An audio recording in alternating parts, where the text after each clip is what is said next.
Вот уже 3 года сибайские мальчишки и девчонки осваивают мастерство владения ракеткой в специализированном зале, обустроенном в рамках программы поддержки развития настольного тенниса в городах присутствия предприятий Уральской горно-металлургической компании. Настольный теннис был популярен во все времена и сегодня остается одним из самых азартных, высокотехничных и востребованных видов спорта.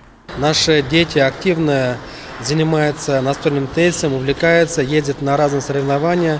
С появлением зала, конечно, желающих было очень много, но практика показывает, что здесь нужна сила воли, надо с утра вставать. Вот даже во время каникул у нас те дети, которые активно занимаются, они утром приходят, занимаются. Здесь нужно особое усилие, чтобы играть в настольный теннис. То, что ребятня во время каникул выбирает спортзал вместо телевизора, очевидно. В секции занимается порядка 50 человек, начиная с детсада, заканчивая старшими школьниками. Продолжительные тренировки ребята выносят легко, ведь практически все понимают, что без упорства и долгих занятий результата не достичь, а поездки на соревнования лишь закаляют спортивный характер. Постепенно мы все начинали. Сначала первые года мы ездили в Акьяр, в Баймак.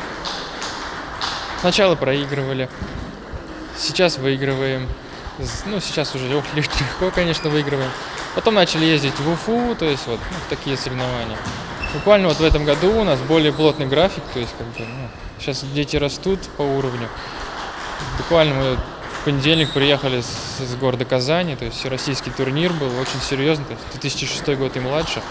По сути, там, если не взять Москву и Краснодар, вот сильнейшие, все остальные сильнейшие школы настольного тенниса в России все были. То есть, Ильгиза Кужина у нас заняла 9 место. По своему возрасту Фанис чуть-чуть похуже, 28-го. Артем признался, что за своих воспитанников ему не было стыдно, ведь на поединок с уже мастеровитыми соперниками ребята вышли впервые. И то, что не удалось попасть в тройку лидеров, тренера даже радует. Успехи должны быть постепенными и не кружить голову раньше времени. Сначала на нас никто не обращал внимания, то есть потом смотрю, уже они смотрят, то есть, с нами играть. Подходят, тренера заранее смотрят, то есть на будущую игру. Кто-то что-то раз подходит, уходит. То есть, немножко начали обращать внимание. Настольный теннис, несмотря на всю свою простоту, является технически сложным видом спорта. На тренировках все как положено. Разминка, растяжка, техническая, общефизическая и даже психологическая подготовка спортсменов. Без всех этих составляющих взрастить полноценного теннисиста невозможно. Воспитанники секции это понимают и неукоснительно соблюдают рекомендации тренера. Занимаюсь 3-й год, нравится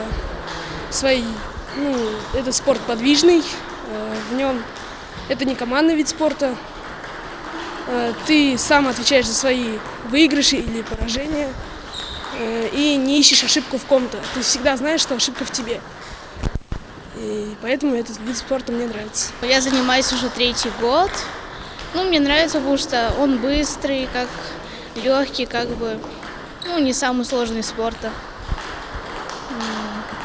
Здесь друзья хорошие, хорошо заниматься здесь. Тренер хороший, ездим все время на соревнования. Уже много занимали места. Я здесь хожу уже 3-й год. Мне нравится этот теннис, потому что здесь можно легко получать удовольствие и тренироваться во всю силу. Здесь не нужна сила, только четкость. Планы у ребят и тренера грандиозные. Среди них участие в соревнованиях высокого ранга. Однако в этом вопросе все будет зависеть от финансирования. К слову, секции оказывают хорошую поддержку сибайский филиал УГОК и администрация города. А вот с нового учебного года здесь планируется открытие групп для детей-инвалидов. И кто знает, может благодаря этому и в параспорте зазвучат имена наших земляков. Елена Афанасьева, Дамир Хайбуллин, Любовь Карпова, телекомпания СТВ.